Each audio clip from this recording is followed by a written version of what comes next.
নওগাঁর রানীনগরে বর্ণাঢ্য র্যালি ও আলোচনা সভার মধ্যে দিয়ে মহান মে দিবস পালিত হয়েছে।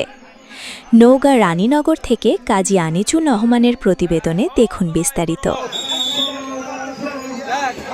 শুক্রবার সকালে উপজেলা প্রশাসন, রানীনগর থানা গৃহনির্মাণ শ্রমিক ইউনিয়ন, উপজেলা শ্রমিক দল ও বিভিন্ন সংগঠন দিবসটি পালন করে।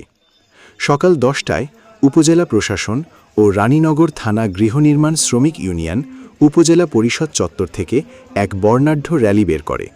র্যালিটি সদরের প্রধান প্রধান সড়ক প্রদক্ষিণ করে উপজেলা পরিষদ চত্বরে গিয়ে শেষ হয়। সেখানে আলোচনা সভা অনুষ্ঠিত হয়।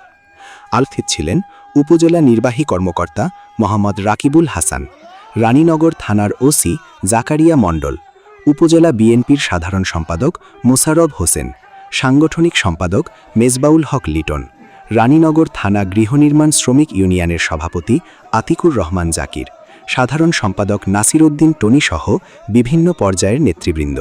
অপরদিকে উপজেলা শ্রমিক কল্যাণ ফেডারেশনের উদ্যোগে মহান মে দিবস উপলক্ষে বর্ণাঢ্য র্যালি ও আলোচনা সভা অনুষ্ঠিত হয়েছে।